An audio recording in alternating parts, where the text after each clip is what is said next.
Good morning, everyone. Welcome to another episode of your Potluck Podcast. I'm Sean, I'm alcoholic. I'm Anthony. I'm a grateful recovering alcoholic. And I'm Bree. I'm an alcoholic addict. And this is your butthurt disclaimer. Parental and/or sponsor advisory. Our goal is to offer a recovery-based podcast with a twist of humor, and the expressions and opinions voiced here are those of the individual speaker and are not of the collective. Our primary purpose is to carry the message and help others to achieve sobriety. We don't feel the need to be original, but we certainly don't want to be extra crispy. Alright, so we was discussing beforehand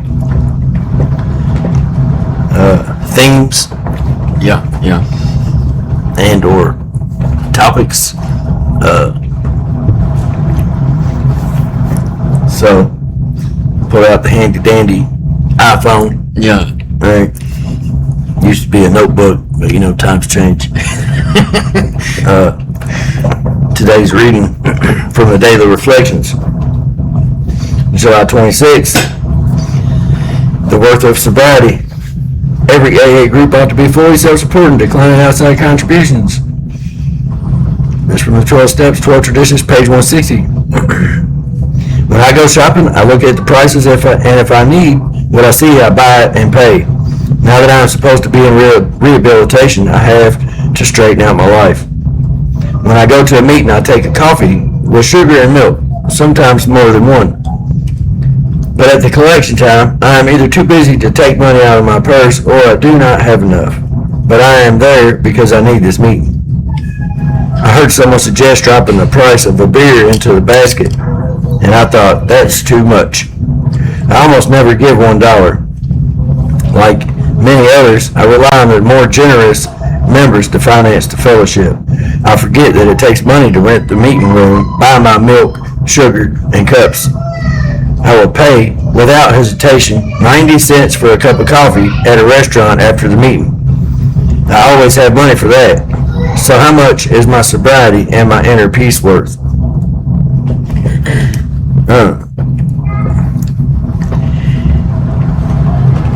Yeah. That puts it to a whole different perspective, you know what I mean? Yeah.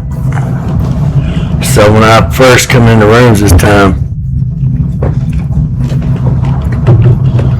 I was spending a lot of money. There at the end, I was spending a lot of money on my DLC at the time. And when I would go into the meetings, and this is before I even really grasped why I was going. You know what I mean? I was only stringing a few days along, and I didn't even stay sober at the time. Right. But I would watch the basket go around, and I see people put $1 in. I guess I'm a little hesitant to say it irritated me or aggravated me, but I had trouble understanding how you can only put $1 in. My DLC cost a lot more than alcohol at the time. Yeah. And I was familiar with alcohol costs and what the habit could cost. So $1 in the basket was just so little. Right. But I'm like, man, you're only putting $1 in the basket, dude. And then you think about the times, what everything costs, you know what I mean? And I still was taking part in a tax-free business. And I would put $20 in a plate. $20 in a plate, $20 in a plate. Sometimes I put whatever was in my wallet in the plate. It could be $40, $60. And it still paled in comparison to what I was spending on my drug of choice. All right. Yep. And I still didn't feel like it was enough. So fast forward a little bit.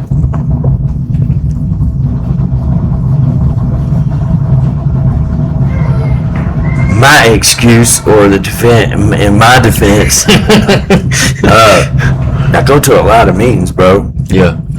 I go to a lot of meetings. Yeah.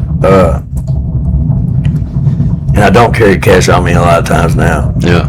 It keeps me from spending money. Yeah. But because of all the meetings that I do go to, I'm left trying to decide what meetings I'm gonna put the money in the basket. You know what I mean? So I mean, I got a couple of meetings I contribute consistently to. Yeah. But if I got the money in my wallet, I'll put it in the basket. It don't matter if I need to spend it or not. Yeah. Yeah. Like, I don't need to spend his money. Yeah. But I rationalize it's okay to put it in the basket. Yeah. But then the money gone. Yeah. You know? And now, yeah. So, 2 parts to that daily reflections. The first part, I'm getting better. I'm getting better at the drug dealer mentality that I was talking about that one day. I do look at prices now, and a lot of the times I'm just not paying it. Yeah. You know what I'm saying? But yeah, to double back to what you were saying as far as like, I mean, I honestly don't carry cash on me hardly ever anymore. It's just that, like you said, at times it's just easier for me to use my card or my phone. Really, that's where I usually pay everything on my phone. But when I do have cash on me, I'm not hesitant anymore to put the money in the basket because it does help keep this place running, you know what I mean? But even furthermore, like you said, a couple dollars, whether it be $5, whether it be $10, whether it be $2, it didn't even come close to what I was spending out there on drugs. So, right. So why not put that in the basket? You know what I mean? Plus, I feel, I don't know, it just helps me feel good to know that I'm helping keep this place running, so that way who else might come in might be saved the way I was in that same sense. You know what I mean? Yeah. Because if this place wasn't here, you know, I mean, yes, there's other meetings, but if this place wasn't here, I don't know what I would do, because I don't feel the way I do when I go to other meetings when I'm here, you know. And no, I don't, like I said, I don't carry cash on me all the time, so it is, when you put it in that perspective, you know what I mean? What is my sobriety worth, you know? Mm-hmm. I mean, my sobriety's worth this. Like, I will drive an extra 20 minutes every day to come to this building so I can have my, you know what I'm saying, so I can participate in my sobriety, rather than driving 5 minutes down the road from my house. You know what I mean? And even furthermore, like, I'll walk miles if I have to, barefooted, okay, for my sobriety. You know what I mean? And if I can do all those things, then you know, a couple dollars here and there in the basket, ain't no reason I should be able to do that. You know what I mean? You know, and then too, on top of that, we drink a lot of coffee. Yeah. I mean, I guess on another note, you know, I would try and contribute to the basket when I can. Also, I can't call it a tab. Yeah.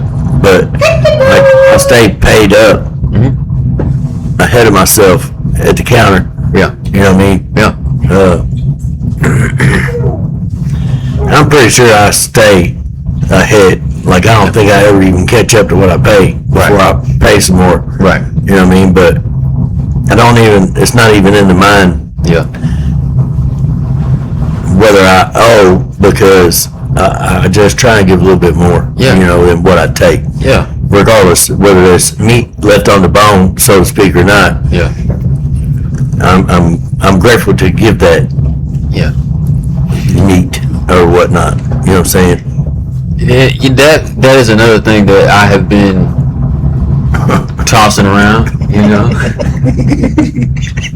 We do have a real live studio audio today, just so. But yeah, that's one of the things I've been tossing around too. Is I want to make a couple donations. You know what I mean? Not just to keep, like you said, to keep myself ahead, but like I said, if it wasn't for this place, bro, and the people that come here, I wouldn't be I'm not gonna say I wouldn't be where I am, because I definitely would still be there, but I wouldn't be as affiliated with the fellowship if it wasn't for this place. Like I said, I don't talk shit about the other meetings. I don't have no quarrel with them or nothing like that. I just don't feel the same when I go there. You know what I mean? The environment's different. So I always come here, you know, and that's not to say those meetings aren't good. That's not to say anything bad about those meetings. It's just when I come here. So if like this place wasn't here, I wouldn't be as involved. Is where I'm getting at. You know what I'm saying? It's to where I've been here since 10, 15, 10, 20, somewhere around there, and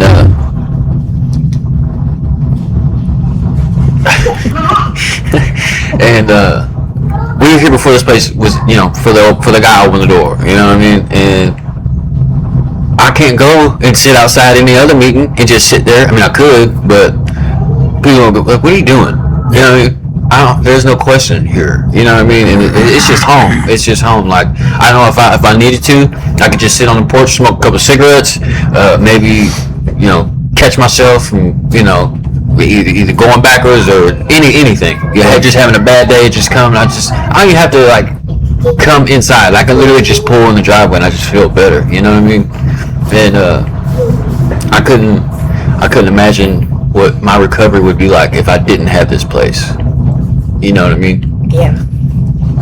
I know when I came up here, the first meeting I ever came up here to was a Monday night meeting. I came up like for the Bible study, but I didn't know there was a side room. Yeah. So I came in the door and it was a big celebration for some. I mean, there was only standing room, and I was like, "What in the world?" And I was late. I couldn't find parking. I found parking. I was like, "Holy moly!" But I went back in and I loved it. You know. And then I came back, and it reminded me of my home group back in Kansas that I would drive 45 minutes to go to this meeting. Yeah. One, because there wasn't really any others around. We ended up starting one in a little tiny town that I'm in, but there wasn't a lot of places to go. But the one I went to, the night I went, was like family.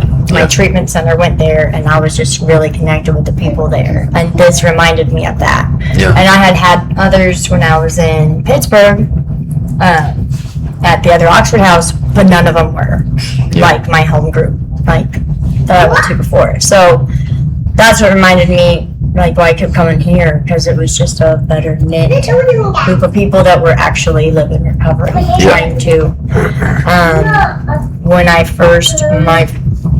first bout with addiction, before I knew really what anything was alcohol, and to make sure I didn't feel like I was drinking too much, right? Because I had my income at the time was what I got for my sons. Mm-hmm. So I didn't have to go to work, but I was like, all right, when I realized it was getting out of control and dating somebody, and then dad moved in, and I had a bunch of people at my house, and everybody's drinking all the time, so I was like, I'm not going to buy the $20 bottle today, because I'm going to go shop and take the boys somewhere and make sure I spend it on them. You know what I mean? That was my mindset was, well, I'm not going to do that with this because I want to go do this instead. Yeah. And trying to control it. Yeah. So I've got to get back to that mindset again on, you know what I mean? Like, I've got a lot of bills, but I don't pay them. So what am I complaining about? I'm not paying on them. So I need to put them I can put money in the basket because it's not like I'm actually putting it on. Not a lot, but enough. A little bit. I can donate more here. You know, instead of spending dumb money on dumb stuff. You know what I'm saying? Yeah. Like my first addiction was selling drugs. It wasn't even like doing drugs. That became after. That came way after. And then it was alcohol, and then you know, I mean, actually doing drugs. But I say that to say, like, I carried that mentality all the way up until like just really honestly a couple months ago. And I don't mean like, you know, everything's gotta go. I don't mean that kind of mentality. It's just like I was saying earlier, like if I go to the store, you know what I mean, it doesn't matter what the price of the situation is. If I see something and I want it bad enough, I'm just gonna buy it. It doesn't matter what the price tag is. And it's gotten me into some things, okay? But I've gotten a lot better over the past couple months after me and you had that conversation, you know. still the bills kind of like hit me this week, you know, but I think I'll be all right. You know what I mean? I should have enough right now to where I'll be good until I get paid, and for the most part, all of my bills are paid right now. You know what I mean? So it's not that I'm broke, yes, but it's not because like I just went and blew a bunch of money on random things. I paid the bills. You know what I mean? And that, I think that is the difference between me now and then me even before I got recovery. Because like, what bills? And we had that discussion the other day. You know, what bills? Because you know, especially in my addiction, I wasn't a phone bill. I made sure that someone else is paying it at all times. You know what I mean? Whether it be my mom, whether it be my grandmother, whether it be the person I was with, it didn't matter. Someone else is paying that bill. I'm not. You know, and then when it came down to like rent or anything like that, like I'm not. What's that? You know what I mean? Yeah, that's a big change. You know what I'm saying, within myself, for real. It's just I still don't know how to finance money the proper way. You know, I'm you know, learning as we go. You know, I was never really taught like most people are taught like the value of a dollar. I wasn't too much, you know, taught the value of a dollar. Not saying that I don't know the value of a dollar, but I learned from a total different perspective. I learned it from, you know, selling drugs. So you don't really work for that. I mean, you do, but you don't. You know what I mean? Right. So money never really meant anything to me at all to begin with. You know what I mean? Not saying that it means something to me now, but it means a lot more than what it did. You know what I mean? And I don't know. It's a learning curve. You know, I'm trying to break that mentality of, you know. Well, I guess I did understand, I guess, the value of a dollar, you know what I mean, growing up. Yeah. But once I got older, I need this. excuse me, there's all kinds on the table out there. You're really throwing me off track here, kid. Anyhow, as I got older and I got into my first adult relationship and I relinquished the paychecks, I think I began to lose sight of that value. Yeah. You know what I mean? Yeah. I didn't see where my dollar was going. Yeah. I just knew, you know, bills would get paid, food was on the table, it was in the cabinets, you know what I'm saying? Yeah. Lights stayed on, phone stayed working. Yeah. You know, had internet, all this, that, and the other, and gas in the cars, you know. Yeah. But when that kind of dissolved, and then I'm left with, Yeah. I would just spend money, you know what I'm saying? And then there would come the times where the bill would come up and I didn't have money for it. You know what I mean? That was a bad feeling, Yes. right? And there wasn't even no kids involved really. It was just me. I couldn't pay my bill. Yeah. You know, having to reach out and ask for help, I didn't like that. Yeah. But I think one of the real things that did it was when somebody would reach out for help and I couldn't help. Yeah. I was not in that position to help. You know what I mean? See, and then, so before, I don't mean to cut you off, but like, so with that aspect, this is what I've run into recently, and this is a lot of the times why I put myself in these positions. You know what I'm saying? And what I mean by that is like, someone asked me for help, and I weighed it out. You know what I'm saying? Like, you know, do I have enough? And I was like, okay, I got enough. So I helped this person, and then almost immediately, like I don't even think it was a whole 10 minutes after I helped this person, that a bill came out that I was not expecting to come out yet. You know what I mean? And put me behind a little bit. You know what I mean? And I'm not saying I'm not blaming them at all, because like I said, I put myself in that position. You know what I mean? Not properly checking over the finances, and like what was coming out, what wasn't. You know, but that has been a lot of where I'm going. I don't want to say going backwards, but where I'm falling short at. You know what I mean? It's because when people reach out to help, it doesn't matter if it's my last dollar or not. And I get that from my grandmother, bro. Like my grandmother would give me, if she had $100 and I needed 50 or 60, or even if I needed $100, she's gonna give it to me. Yeah. You know what I mean? And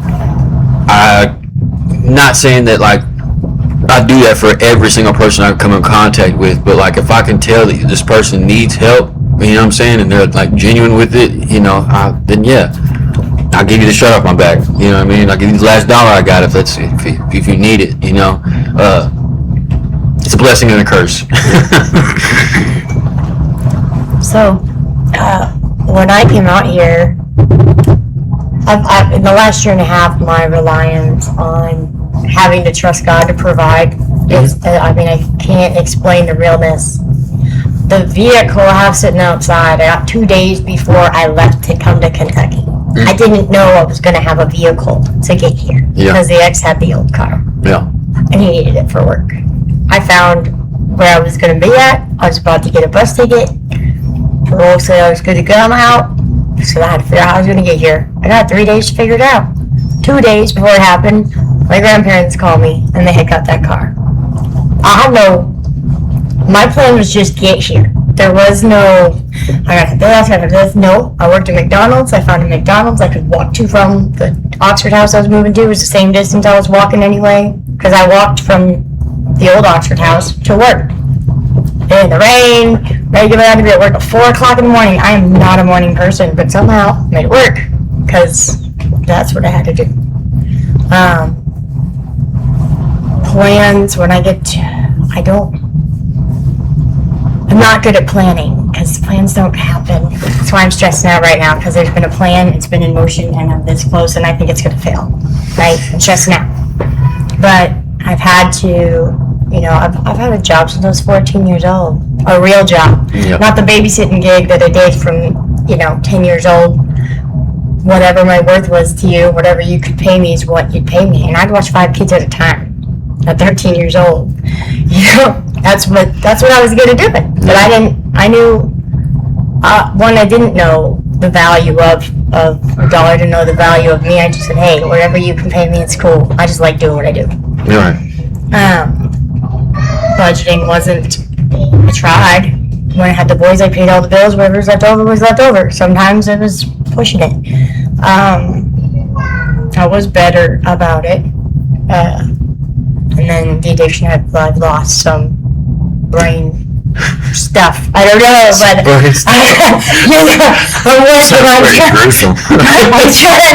but I'm trying to get all that back into play. I have to remember what my recovery is worth.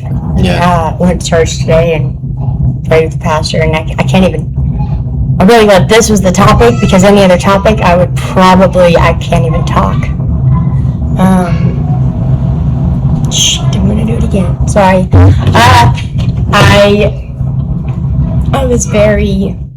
I'm just worried because all the planning, because of all the things, and I'm just at that point right now that I have to remember, like, I'm really grateful for the situation at this exact moment in time that I'm in, because I don't know how it would be if things don't go the way that I thought the plan's going. And I'm just being real. And I didn't want to say that, and I told one of the ladies that are at church today, like, I would not be okay. I need to figure out how to be okay. I'm trying to give it to God, but to be honest, and 100% honest, it's going to be rough if it's not the way that I think it's going to go. I don't know who I said that to. I guess I just said something the other day to somebody. I never found it. Something about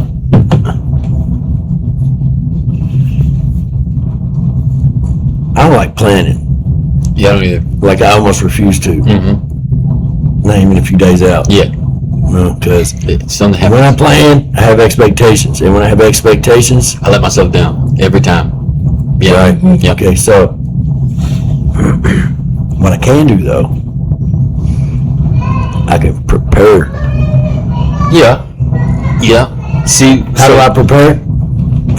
I just work on myself, and I have myself in the best position possible. So for whatever plans come about. Yeah. So what I prepare for is what's the worst that could happen after someone is like, hey, we should do this, or hey, we gotta plan this out, because from a long life experience, all the plans I've ever made for real have all just not happened. Right. You know what I mean? And Right. and so You just do it. Yeah, I don't know. I don't plan. I just move. Whether it be like spontaneous, you know what I mean, or whether it be, I mean, it's really just anything. Like I kind of just tend to not plan for anything. I just kind of do it. You know what I mean? Mm-hmm. Sometimes it's okay. Sometimes it bites you in the butt. I get that. Yeah. Like for instance, I'm gonna give you an example. Like I've planned to have Sunday off. You know what I'm saying, for a couple weeks now, and how's that work out? Yeah, it's not happening. It's not happening. And you know what I mean? But like I've just come to, I don't want to say come to just terms with it, but I'm still trying to fight for that Sunday. I need that Sunday. You know what I mean? But I don't plan for it. I just kind of expect to go to work Sunday now. It's just easier that way. I don't let myself down. I don't put expectations on something that I can't change. I think for me a lot has been I've got to change instead of expecting everything to just not happen or fall through, I need to change it to like, it may not, but I'm going to hope for it. Because that happens so long, especially in the addiction, you know what I'm saying? Yeah. Yes. Like we were looking at places, right, to rent out in BFE, Kansas. Mm-hmm. That was very brief episode. There's one It was place like, to rent. yeah. And that place has been available to rent since I moved there. Okay. Ain't no way. If I showed you the house I lived in, Yeah. So I gave it up. You know what I'm saying? Like I literally told my mom, "Go ahead, son. I'll just go find somewhere else to go live." 4-bedroom, 2-story, gorgeous house. It was a 100-year-old house. Beautiful. I loved everything about it, other than it didn't have gutters. None of the houses in Kansas seem to have gutters, which therefore means the foundation goes whoop, and it messes up the house. But I loved it. I mean, I loved it, and I was willing to just throw it away. And it just blows my mind. Because when I got it, it was my birthday present from my mom. They signed for that house on my birthday, and then she left, and I had all 4 of the kids again. 3 years ago. And then I threw it all away again. Yeah. And I'm just like, man, like when I got it, I was like, I don't know what I'm gonna do. We have to fix the floors, but we're gonna fix it, and this is my house. Yeah. And somehow that fell through. So it's like, do I get excited? Yes, my princess. What is it? Yeah, it's absolutely cool color. Hello Kitty color. Yeah, what is it? This is why it's so important to practice acceptance and to work on myself. Yeah. Without working on my inner self and practicing acceptance, okay, I can't handle the smallest Of situations that come up. Let alone this big stuff that happens. So, you know what I mean? Now, so you're thinking about it, like all the plans that I made when I was, getting high initially. I mean, obviously they weren't the best of plans. You know what I mean? But I followed through with these plans. You know what I mean? Everyone robbed the quick stop. All of them. All of them. Like, especially the ones that didn't have any good deed to come from it. But like when I get sober, I try to make these plans, and then it's like I can't handle whenever they don't happen. It's not that I can't handle it. I just don't plan. I try not to plan things because anything could happen at that point. And I think the reason for that change, right, is because when I'm out here and I'm in my addiction and I'm just doing things. I can't even say that I actually planned anything except for like what I'm going to do after I get money. I know what's going to happen at that point. You know what I'm saying? But like, I just it's a different mindset. You know what I'm saying? Like I know what I'm doing when I get this. This is what's gonna happen. That's the plan. That is the plan right there. As soon as I get money, I'm going straight to the man. You know what I mean? Or straight to the liquor store or whoever it is. I'm going there. Right. And it's like where now I choose not to plan because of the expectation. You know what I mean? Like it's not that I'll let myself down, but I just don't like putting expectation on something that anything could happen at that point. And that realization of anything could happen back here isn't there. You know what I'm saying? I'm not worried about what could happen. I'm not worried about like anything except for the fact that I need to get high again. That's the only thing I'm worried about at that time. Yeah. You know, and it's where now that's not even a thought. It's more or less like anything could happen from this point to that point. So let's just prepare myself for the absolute worst and then hope for the best. You know what I mean? I don't know. Hope for the best and expect the worst. Yeah. Yeah. Like part of it for me too is not making promises that I can't keep. You know, all these times that I promised the kids this, or been like, you're gonna be home soon, or they were home and then they were gone. They were back, and then, Mom, I don't want to leave. I'm not gonna go. I don't want to go. And while they're on vacay with my grandparents, CPS comes in, and now you can't come back. You know, they knew that was gonna go wrong. I didn't. I really had no intention on that. When the intention isn't to go wrong and it does, then when the intent to do good, like all the work I put in to come here and to show, like, first getting here not expecting to have anything other than just trying to be back in their life to what it's turned into now. You know what I mean? Like I for a long time was like, well, we'll see. And each time it's like, it's okay, I can deal with it. We're at the end. So like,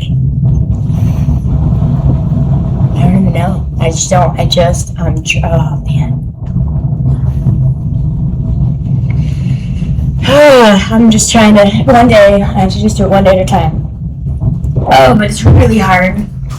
Yeah. It's really hard because in my brain, I've had these constant attacks. If I'm not listening to a sermon, straight up like at work, if I'm not listening to some Christian speaker, the second that earbud's out of my head for the last week, it's those negative lies. And then I'm like, not today, see, not today, right? No. And then I'll know, well, that's obviously a lie. Then they turn into something that makes sense. And then I sit and dwell, and it just tears me down, and I can't even move. I just lay in bed for sleep because that's the only way to shut it off. And then I have crazy dreams. Like it won't stop. In the last week, I'm just like, I can't do anything. I'm crippled by this negativity. Hi, Princess. Speak up, we can't hear you. Oh, should I go back into the body? Well, then take her body. Yes, wait. Sheesh. Do not delay. I know. Okay.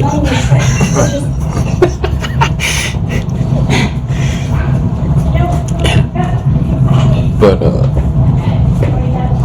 Yeah. and that's the other thing too. I guess I tend to not. Don't get me wrong. Like there's times where, like I was just stressing earlier, not yesterday. Yeah, yesterday about like because I got rent coming up, you know what I mean? And then right behind rent, I got my car payment. It's also due around the same time. Insurance, that's due at the same time. And I'm just literally thinking about what I make, and I'm like, bro, they can't be all next week. And I was like, no, it's not next week. It's the week after. You know what I mean? But like that, bro, when I thought about that, it's like, okay, I can pay my car payment next week. You know what I'm saying? And then part of my rent next week, and then that way when the first comes up, I can pay the other part of my rent and then pay my insurance, and I'll be good. Yeah. You know what I mean? But it was like that stress of like, and I think that's where a lot of my worries come in, because like I've been in that situation where a bill will come up, even in recovery. It's just happened in recovery several times, where like a bill will come up and it's like I just don't have the money to pay it. You know what I mean? And it's not that I'm not trying to pay it. It's just I don't have the money at the time to pay it. You know? So like now, especially after I got, you know, this other job, like when bills, I try to pay them before they're due. You know what I mean? That way I stay ahead of it. Yeah. But there's several times, like, with the car payment, well, like with rent, like I can pay, if I paid the rent at the beginning of the month, the middle of the month I could pay it again. You know what I mean? And for the most part, I've been caught up in rent up until it's going into this next month. You know what I mean? Like I paid this month's rent last month. You know what I mean?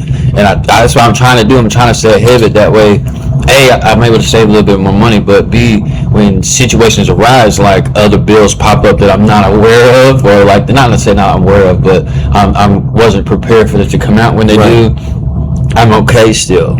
You know what I mean? But like being in that position where a bill's coming up and not having the money to pay it sucks. Yeah. You know what I mean? So another thing I found that I would never do before, like I would scratch everything together at the last second, you know what I mean? Or had to ask somebody to help me with a bill or whatever. I had to ask somebody to pay my bill for me, basically. Yeah. You know what I mean? Yeah. It sucks. Dude, what I do now is I pay extra on the bill. You know what I'm saying? It don't matter what the amount. Say if it's $2.37, I'll pay $3. Yeah. You know, every time it's automatically done. Yeah. So that little bit extra, you know what I'm saying? If something does come up and I can't pay that bill, or I'm having trouble paying that bill, then it's not the whole bill that I had to pay. Yeah. Or that bill's not due that month because I didn't pay so much extra. Yeah. You know what I mean?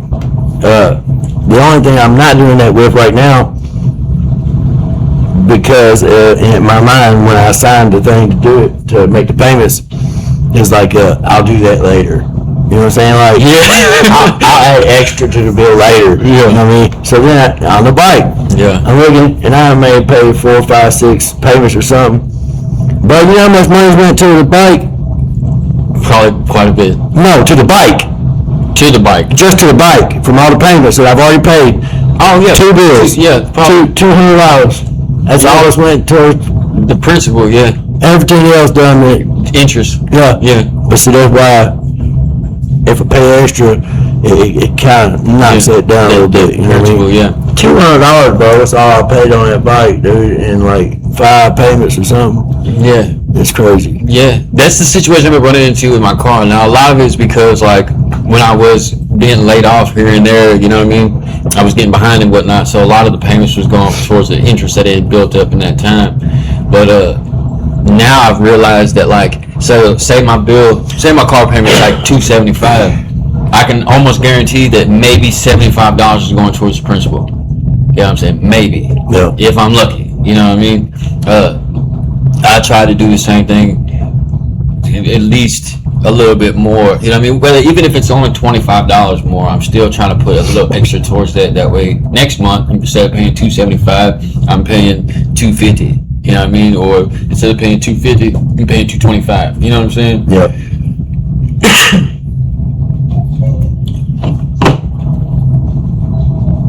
I know what y'all brought now. I totally lost my train of thought. So. No. Yeah. Choo-choo. What?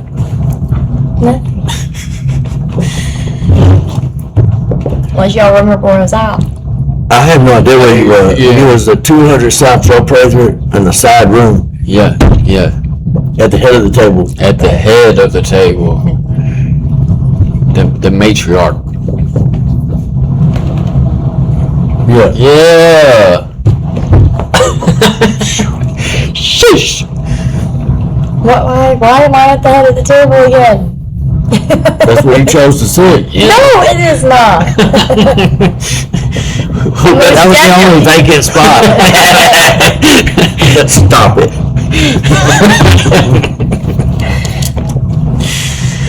Now, I had Sponsee celebrate his year Friday, and I didn't think I was gonna be able to make it. They had mandated me to work, and then I show up to work, and the boss was, she's like, I don't know why they mandated you to work, and I was like, so can I go? Yeah. You know, she was like, yeah. So I went ahead and worked a couple hours, and I was able to make it to the celebration or whatever. But that was a real good thing. You know what I'm saying? It was a real good thing to see. You know what I mean? He had quite a few family members show up, and to hear them share, you know what I'm saying, their take and appreciation Yeah. for what he's Going through. been able to, you know, how much he's been able to turn around and stuff, you know.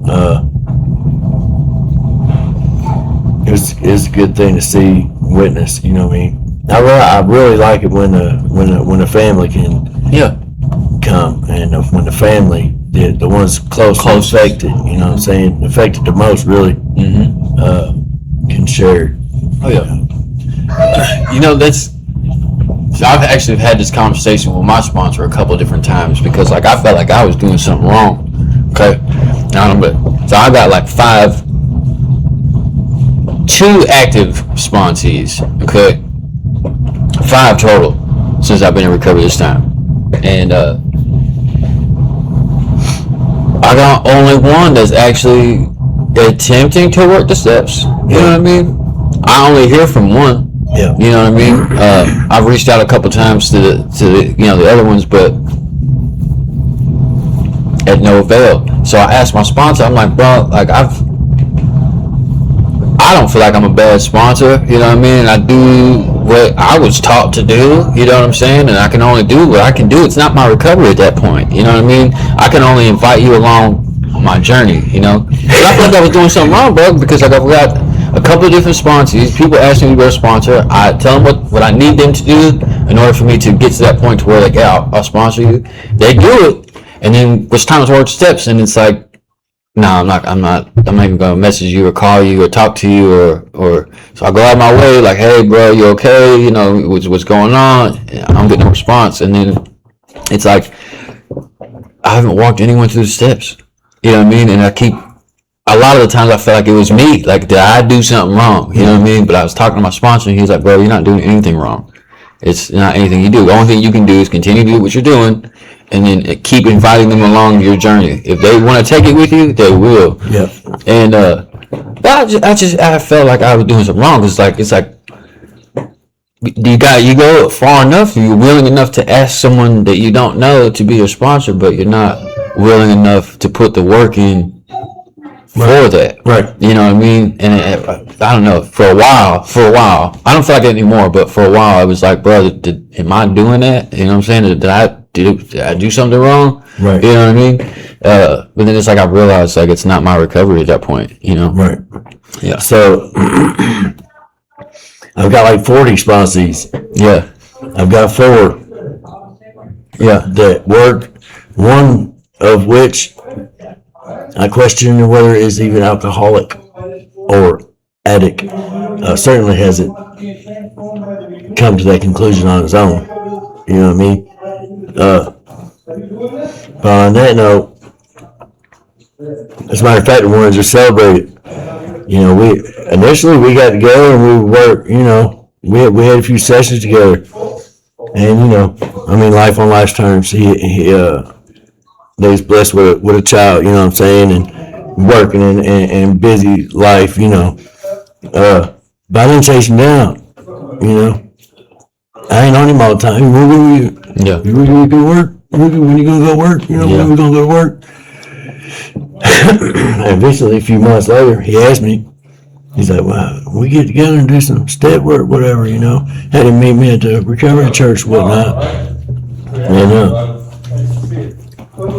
I told him, I was like, look, I hope you realize, you know, I'm not going to chase you down. I'm not going to harass you. You know, it's your recovery. Yeah. It's not mine. Right. It's not my program to work for you. I work my program. And the way my sponsor puts it to me, he uses the bus stop, you know. Yeah. The kids get on the bus stop and go throughout the day. And either you get on the bus and go and experience the activities, or you're left there at the bus stop when everybody comes back, tell them. Yeah. I like to expand on that a little bit because I had experience with that when I was in elementary school. Everybody went to this camp for like the week. Mm-hmm. All right. Mm-hmm. Sean didn't get to go. You know what I mean? Right. Mm-hmm. So if you was ever left at school during that field trip, Yeah. and everybody went to wherever it was, this grand tour, you know what I'm saying? Then they all come back with all these stories about it, you know, Talking about it. Yeah. all hyped up, bro, you know, energized, and I ain't no part of it, you know what I mean? That's what the recovery's like, you know? If you want to recover, you gotta go along with the journey, Yeah. you know? And every day is that. Yeah. Every day is that. I gotta keep it inside that day. Yeah, that's really what I'm experiencing now. Cause like you said, like I work my recovery. You know what I mean? My recovery might not work for you, but it works for me. And to further that, it's like I'm not gonna chase you down. Like I'll check on you.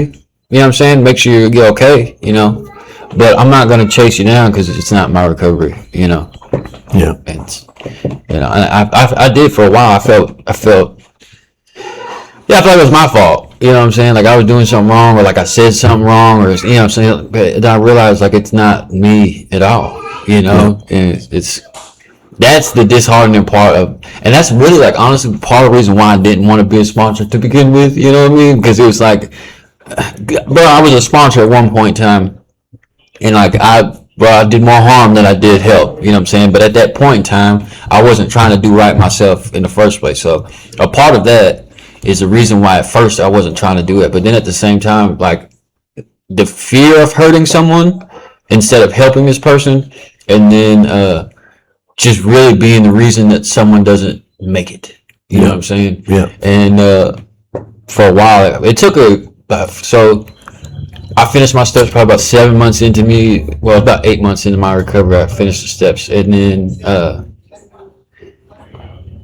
I would say about 4 months after that, so when I decided I was like, I'll go ahead and sponsor. You know what I mean? And it took me a minute, bro, because I don't want to be that person. I don't want to be that reason that someone didn't try. I don't want to be that that reason that someone didn't make it. But then I realized it's not anything. It doesn't have anything to do with me. It doesn't have anything to do with me. It's on that person. You know. And yeah. And when I say I finished the steps, I finished the steps and that was it. Like it was really like that's whenever the principles and the steps really like started to work in me. You know what I'm saying? It's about 8, maybe 9 months in. And like now they just I just leave the steps. You know what I mean? I do it. It's crazy, bro, because I do it so. I feel like that was we talked about this before, but I feel like it was like as you begin to change, you just naturally work the steps. A lot of the times I don't even realize I'm doing it. Like I'm on with my sponsor now. I'm on step 8. I finished it. I just haven't gotten a chance to meet with him yet. And but I've caught myself already doing steps 10, 11, and 12. Not like going out of order or nothing like that, but naturally, you know what I'm saying? Just it's like that because of that mindset change, that complete psychic change. Like I find myself just naturally doing these things, and I feel like there's someone who just wants to change and begins to put action towards changing, even if they don't work the steps. And when they look over the steps, I feel like they'll catch themselves doing parts of the steps. You know what I mean? Maybe not in order, maybe in order, but I feel like that's just a part of change. You know what I mean? So I just had this discussion with a sponsor yesterday. He's kind of eager to get working on steps. You know what I'm saying? Again, life on life's terms. Yeah. We haven't, but our schedules just haven't been able to meet. And I kind of had to share with him, because I was there too. It's all this confusion and I guess anticipation or a little bit of aggravation, because I was coming to meetings here, everybody talking about step work, and I said, work on the steps and get the step working on your steps, and it was borderline maddening, because I didn't know, and I was told not to do it by myself. Yeah. You know what I mean? Yep. So, but I did note the principles on the wall. Mm-hmm. You know what I'm saying? And somebody had showed me and told me that each step had a principle that went with it. You know what I mean? So it is not suggested to work the steps by yourself, okay? You can unintentionally work them by practicing the principles of the program, okay? And as I went on, looking back, I realized that is what ended up, it was the byproduct that ended up is what took place, you know what I mean? And that's what got me through them. Yeah. You know, because along with everyone else that's seen it in me, that would note it, it helped me witness the change in myself as well. You know what I mean? Just practicing the principles. Yeah. You know what I mean? Yeah. I think unknowingly, I probably come in and dropped a 4-step in quite a few meetings. You know what I'm saying? Frequently within the first 6 months. Yeah. You know? Yeah. I mean, I know, went to a lot of meetings in the first 6 months, and I know I probably cried in every one of the meetings, bro. You know what I'm saying? Like, everything was just so foreign. You know, it was uneasy. But getting vulnerable like it, dude, it's not suggested to go drop a 4-step in a meeting. That's not what I'm saying. No. But getting honest and vulnerable and tearing down that old self allows for the rebuild. You know what I'm saying? Yeah. It also. So I've preached this for a little while. I don't say preach, but I've said this a couple times, and I say it till I'm not here anymore. The more I get vulnerable in a meeting, especially in a meeting, especially when there's newcomers at this meeting, it's showing them that it's okay to be vulnerable, first of all, because a lot of people, like for myself growing up, like I wasn't allowed to be vulnerable. The only emotion or the only type of anything I was able to express was anger. You know what I'm saying? So I wasn't allowed to get vulnerable. I wasn't allowed to talk about how I felt. I wasn't allowed to do any of these things. So I would act out. You know what I mean? So, but for someone to come in and to probably feel the same way I did growing up, like, okay, I'm not going to be vulnerable with these people, and I wasn't honest at all growing up, so, you know, I'm not going to be honest with you, but, you know, it shows them that it's okay to be vulnerable, and a lot of the times you're going to say something that is going to help them, and it might encourage them to even open up themselves to share as well, you know what I mean? And that was a big thing for me, because, like, when I first got in the rooms, there was two sides. Like I went to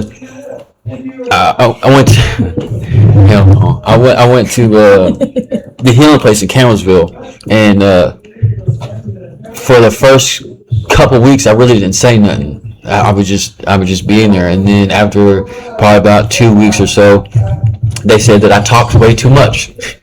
You know what I'm saying? And it's like it's not that I'm trying to. It's just I'm getting things out. You know what I mean? But like. It depends. You know, sometimes I don't want to say anything. Sometimes I just, you know, I'm there to listen to, you know, take what I'm hearing in, you know what I mean? But then there's times where I see someone else is struggling. You can look at someone and just tell, like, the aura they give off, whether they're really going through something or, you know what I'm saying, or when they're not. And a lot of the times I can read the room. I can feel the energy, like someone's not saying something, you know what I mean? So I tend to try and speak then, because it gives them encouragement, you know what I mean? It's okay to talk, it's okay to share, it's okay to feel some type of way, you know what I mean? I don't know. Yeah, that's something I was about to touch on earlier too, but we got a squirrel nest upstairs. Yeah, you know what I'm saying? So the other night, I was a little late at work, and we got like this break, you know what I'm saying? It bends all the metal. Well, I heard something drop, dude. All of a sudden he is over there hollering, cussing, you know what I'm saying? Like, we done hurt himself on this thing a few times, you know?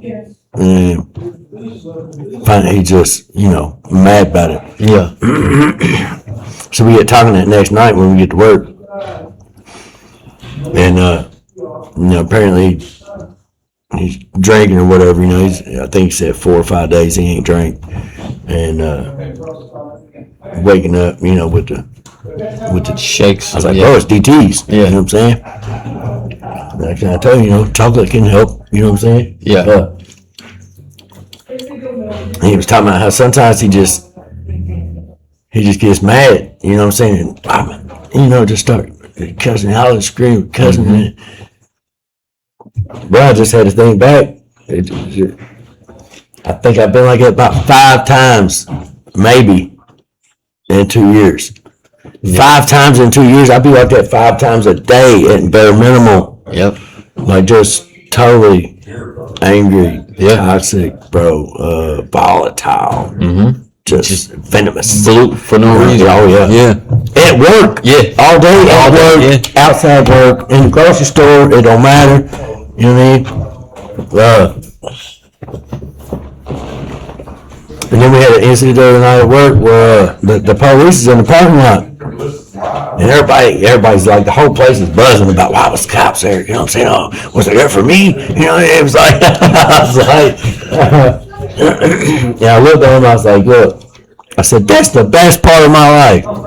I ain't got to worry about that. I ain't got to worry about that. Like, why the police out there? I ain't no worry in my world. You know what I mean? I swear. It's still habit. Yeah. It's still habit. Yeah. I get the notion. Like when I pulled in my house the other night, I didn't see him until I pulled in the parking lot. Yeah. And after I pulled in the parking lot, I said, well, if I'd have seen you, I would have pulled in the parking lot. You know what I mean?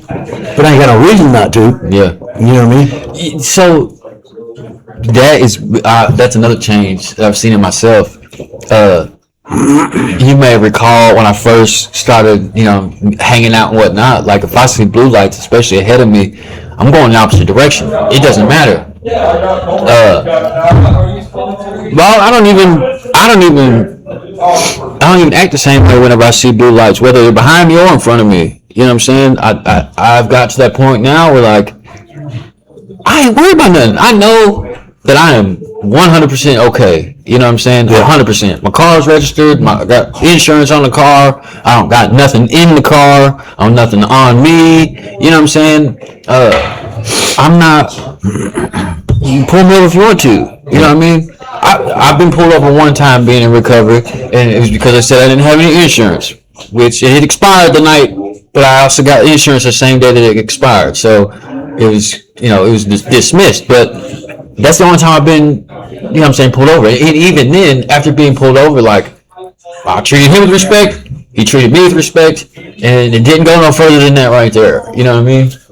And it was like, bro, I don't have that worry, bro. Like, well, I was at work, okay, and I'm working at this station. There's a person next to me working at this station, and then there's like a small gap, and then there's a station here and a station here. The dude that was working next to me on this station right here, I don't know, apparently threatened someone at some point in time that also worked there, and then word got out that he had a knife or something like that. So they called the police. But nobody tells us that they called the police. So I'm in the middle of working, okay? And I hear, hey, man. So I turn around, and there is 12 police officers behind me, okay? Now, I'm not going to lie to you, my heart dropped. Yeah. Because I'm like, I didn't know who he was talking to. I just hear, hey, bro. Now, I'm like, are you talking to me? So I turn around. Well, as another brother in recovery may have said, maybe you didn't have the complexion of protection. That part. Well, I turn around, and I realize that they're talking to the dude next to me. Or maybe you did turn to the complexion. I think I did turn that complexion. No. Wait. Oh my Lord. But at that time, because I didn't know who he was talking to, I was like, well, I ain't doing nothing, But like I realized we were talking to him. But that's the only time like I've actually like my heart has dropped. Like I've had cops follow me home. You know what I mean? Not all the way to my house, but a good little bit down the street, probably good about 5 or 6 miles. You know what I'm saying? It's quite a bit. I didn't realize how much 5 or 6 miles is when you're driving, and it's quite a bit. Oh yeah, you know what I mean? Especially when you, yeah, puckered.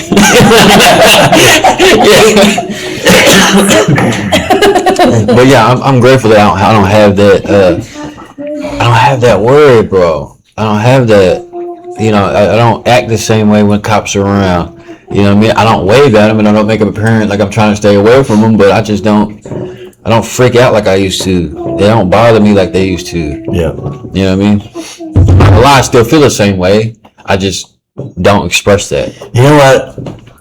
I think what may help in them instances with me.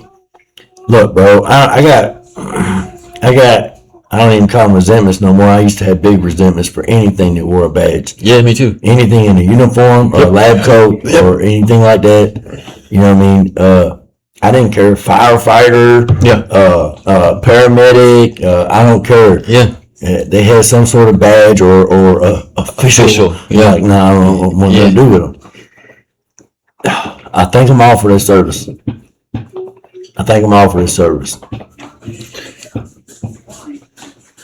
Military, So I got resentment with them too. You know what I'm saying? But I thank them for their service. You know what I mean? I'm not gonna lie to you. So military, because my entire family either is military or ex-military. You know what I'm saying? So like I've always thanked it for the service because I mean they do a lot. You know what I mean? I just tend not to speak to police. It's except for my probation officer. Yeah. You know what I mean? I actually had for the first time ever in my life, I had a There's that too. Flip it over. Exhibit A. I had a conversation with my PO that I've first of all, I've never had a conversation like that with my probation officer, you know what I'm saying? But even furthermore, like I wasn't for the first time looked down at. You know what I'm saying? Like, it was just like two people having a conversation. You know what I mean? But I was able to be honest and then keep it moving. You know what I'm saying? But like I don't go. I'm personally just not gonna. It's not that I don't appreciate, you know what I'm saying, the work that the good cops do, if there is such a thing. Don't scrutinize me for saying that, but you know what I'm saying? Listen, I've had more terrible experiences with police, even when I wasn't doing anything illegal, than I have not. You know what I'm saying? And I just choose to stand over here to the side.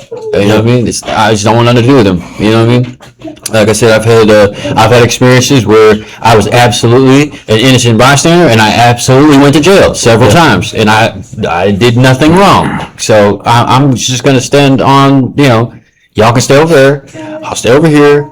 I'm not bothering you. Don't bother me. You know what I'm saying? And I don't. Even then, I still don't worry about it. Like it's not something I go out of my way to, like, I'm not going to thank you for your service. You know what I mean? If you were to stop me, we had a conversation, you know what I mean, by that off chance, then I might be like, yeah, I appreciate what you do. But like, for the most part, I'm not going out of my way to do that. You know what I mean? Yeah. Now, the paramedics, I had a resentment for a couple of different reasons. The one, when my grandfather passed away, it's because they had to, his heart was beating too fast, they shocked him, and he was brain dead afterwards. So you killed my grandfather, you know what I mean? And at that point, now I never liked going to hospitals anyway, but now I got this resentment, like, since you did that, ain't no telling what you'll do to me, you know what I mean? But also, so like I said, I've overdosed several times, 6 times, I think 5 or 6 times, and every single time, except for once, I think, I was brought back by, EMT. Yeah. And I got the resentment because I'm not trying to be here anymore. You keep bringing me back. You know what I'm saying? But I can respect what they do today. You know what I mean? Even if some of them are, assholes, Yeah. I can still respect what they're doing, I never really wanted to be an EMT or anything like that, but I had dated someone a while back who, this is a long time ago, but anyway, she was trying to be an EMT, and whether that went anywhere, I don't know. But I respect what they do. I just don't.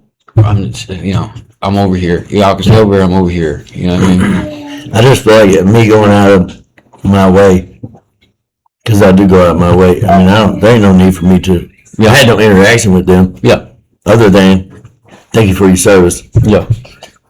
I think it helps me let go of that. Resentment. Not only the resentment, but any interactions that I do have with them is not such the awkwardness or whatnot, you know what I'm saying, that uneasy feeling, Yeah. you know. And then not to mention, until I'm in their shoes, I don't know what it is that they, Yeah. of course there's bad cops, you know what I'm saying, Yeah. they're good cops, you know. But there's bad people and good people too. Yeah. I mean, in everything. Yeah. There's bad doctors, there's good doctors. You know what I'm saying? It's everything.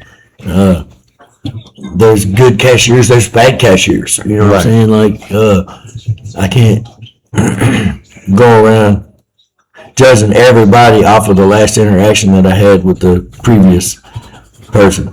Right. Whatnot, you know what I mean? Right. But until I walk in the police's shoes or whoever's shoes, you know, I can't know what it is that they go through, you know what I'm saying, how they treat it, you know what I'm saying, or what has led them to be the way that they are, you know what I mean,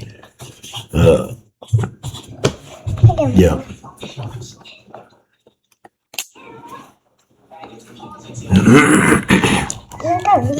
So, we have any closing thoughts? Any maybe starting thoughts? No. Miss Rosie, do you have anything for the audience? Would you like to say anything into the microphone? No. Short and sweet. Yeah. So, gratefuls then? Gratefuls then? Then gratefuls? Grateful's work. Then gratefuls. What? I am grateful today to be sitting here and to be able to do another podcast for a minute. Yes. And to be honest, I was getting kind of ready to just be like, it's okay, I'm just not going to do it. Same. Yeah. Yeah, but you can't. What? No. Y'all started it, you can't just quit. Listen. But, no, it's because of my own, again, those negative thoughts of just not feeling like I should be part of it anymore. I'm really glad that I'm still here, that I got to do this with you guys today. I'm grateful for whatever days I get with them, whether that's going to be long term or not. I just got to remember acceptance is key. I'm grateful that I'm dropping my 4th step next week. Got that done. Continue to add to it. Unhealthy expectations. Just saying. Am I allowed to stay over this week? I've heard of many instances where people have turned down a 4-step and was told, that's not good enough. You need to do that again. Yeah. That's fine. Then at least I'll figure it out and get it right. Yeah. Can you answer my There is no answer to that question. Even with, now you know when my actual birthday is, you best, we'll figure that one out later. That's after this. That's an outside issue. Yeah. Get with me after the podcast. Grateful for, all the things. Anyway, I'm grateful for 19 months clean and sober, because that was the other day. Yeah. So, congratulations. Stacking it on one day at a time. Now the real work begins. Yeah. Yeah. That is all. Thank you, Bree. Thanks, Barry. Yeah. Your turn. I'm grateful to be able to, for the most part, let go of the past, Yeah. you know, and being able to stay focused and keep it moving, Yeah. you know. Man, I know through experience, the more that I bring that I allow the past to rattle around up in that cage, Yeah. the more afflicted, you know what I'm saying, Yeah. that my mind becomes, you know what I'm saying. the more it struggles, the more I struggle. Yeah. You know what I mean? It's very pertinent that I get outside the past, you know, and I need to find what it is I'm grateful for today. I need to remember where I came from and where I'm at, where I'm going. You know, I don't know where that is, but it's forward. It's just one step forward. Yeah. It doesn't matter what comes up. Yeah. You know, I've got to step through that. Yeah. I got to step through that. It don't matter what the circumstances are. It's looking at it in a positive light. No matter how bad I may see it at one time, I've got to find the light in that. Yeah. In that difficulty. You know what I mean? I don't even like looking at obstacles as they are anymore. Yeah. Because it doesn't matter about the obstacle. There's an opportunity in there. Yeah. You know what I mean?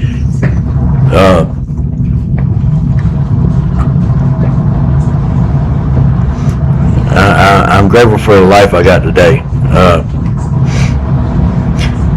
I too was, you know, maybe thinking we wouldn't hit episode 47, or I don't even know what episode it is. I really don't. I think it's 47. I believe it's 47 too. Yeah.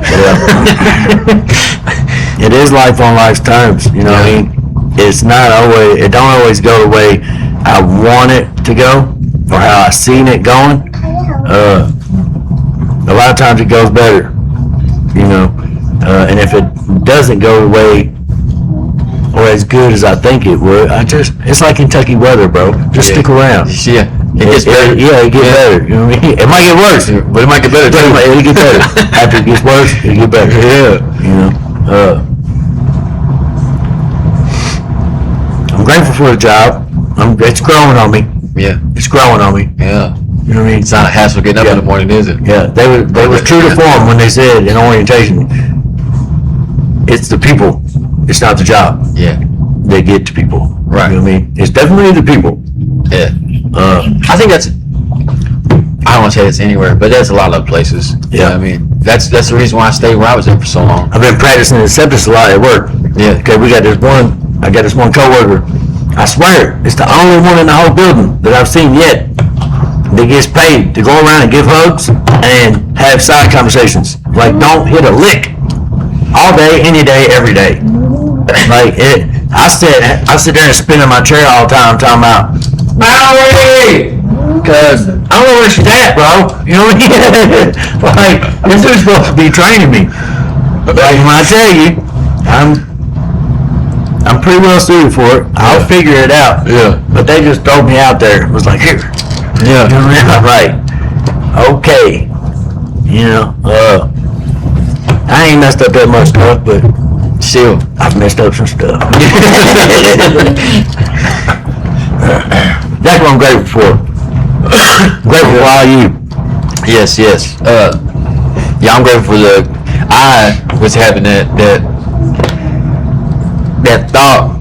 You know, I was thinking the other day, you know, I can remember going back to when we first started doing the podcast, and I was like, but when we get to 50, I'm gonna get shirts made, you know what I'm saying, the Potluck Podcast, you know what I'm saying, and here I am, 47. You're 47? No.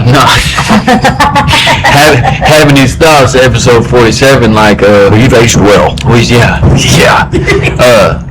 that we probably should, you know, just not do it. And it's not that we should just not do it, it's just our schedules are starting to conflict, you know what I mean? And it's not that I want to do that, you know what I mean? Because I like doing, you know what I'm saying, doing the podcast. Okay, let me put this out there. I hate to cut you off. You're good. Because the idea been floating in my head. Yeah. So we did start this thing, okay? Yeah. But how better is just idea. Yeah. Shoot it down. Okay, whatever. I'm free to it. All right. A better way to carry that message to pass that torch and let somebody else We'll have a conversation about that later. outside issue. Good idea.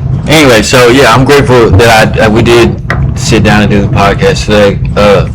Even though we're probably all a little bit tired, I'm grateful that I was actually able to get up to come and wanted to get up and come. I'm past tired. Yeah, I had to ask my supervisor last night, can you check and see if I clocked in?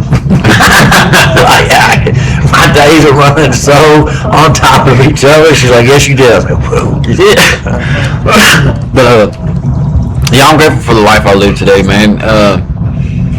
I'm grateful for the fact that like I may be broke, but my bills are paid. And even to further that, you know, I'm grateful that I can pass the message to someone else and not be the message for someone else. You know what I mean? Yeah, it's. And then there's the other thing. I'm grateful for my recovery and like where I am as far as like in my recovery. I feel like it could always be better, but it could definitely always be worse. And for that, I'm grateful because I feel like I live a pretty blessed, you know, way of life today. You know what I mean? I'm grateful that I had a complete psychic change and I continue to have a psychic change and that I continue to grow. I'm grateful for the people that maybe not be, I don't know, the viewers that we have that do watch the podcast. I'm grateful for you all. And I'm grateful I got to sit down with you guys too. You guys are a real big part of my recovery and also my life. You know what I mean? You guys are definitely family to me. And I'm also grateful I get to see you with your babies. It definitely gives me hope that I will get there too. You know, even though my kids are definitely older, still gives me hope that like they will want to be around. You know what I mean? And that gives me hope. So I'm grateful I get to see you guys with your babies, and I am a part of your guys' lives as well. So yeah, that's all I got. Real life Sour Patch Kids. Yeah. Are you grateful for anything? No have I. I don't know. No have I. Nothing? Do you have anything to share? No. Okay. Sorry, can I? Women of few words. Who would ever thunk it? for the time being, right? You know. All right, so I guess we'll close out. You want to pray, Rosie? You want to pray? We're going to do Come on. prayer. The one you wanted to do last night. Come on. You want to pray? Just ready. Ready? Are you ready? Yep. Ready? Are you going to pray with us?